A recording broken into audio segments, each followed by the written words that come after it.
Dear brothers and sisters, whispers from the brighter world అందరకు శుభోదయము మరియు హృదయపూర్వక నమస్కారములు. పూజ్య Babuji Maharaj whispers from the brighter world.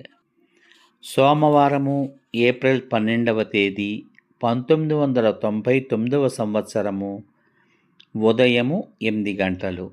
సంస్థ పుస్తకాలను ప్రచురించడం అంటే ఎంత తతంగం ఉంటుందో ఊహించుకో. ఇప్పుడు నీకు ఆ విషయం స్పష్టమవుతుంది.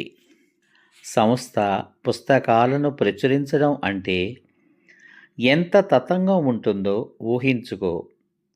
ఇప్పుడు నీకు ఆ విషయం స్పష్టమవుతుంది. ఈ పని చెయ్యదగ్గదేనా? నీకు ఇన్నాళ్లుగా మేము బోధిస్తున్నదంతా అరణ్యరోదన అనుకుంటున్నావా? ఈ పని చెయ్యదగ్గదేనా?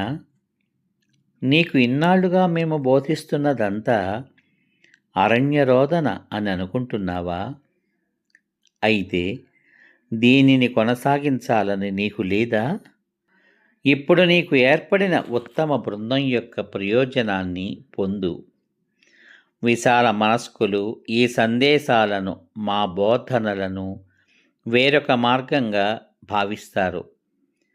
ఇంతవరకు చేసిన పనిని నేను ఎంతో ప్రశంసిస్తున్నాను.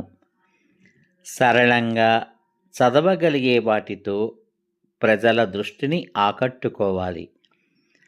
ఈ సందేశాలను సరళమైనవిగా అందించాలి. నా పుత్రిక, అవును, నేను ఇలాంటి సూక్ష్మ వివరాలపై దృష్టిని సారిస్తాను. నా పుత్రిక, అవును, నేను ఇలాంటి సూక్ష్మ వివరాలపై దృష్టిని సారిస్తాను.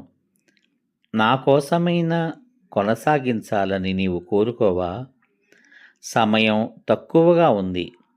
ఉత్సాహంతో పనిలో దిగిపో.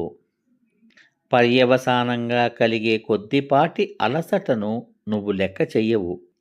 అతి సరళంగా దీనిని నా కోసం చేసిపెట్టు. సమయం తక్కువగా ఉంది. ఉత్సాహంతో పనిలో దిగిపో. పర్యవసానంగా కలిగే కొద్దిపాటి అలసటను నీవు లెక్క చెయ్యవు. అతి సరళంగా దీనిని నా కోసం చేసిపెట్టు. పూజ్య బాబూజీ మహారాజ్. అందరకు మరొక్కసారి హృదయపూర్వక నమస్కారములు మరియు ధన్యవాదములు.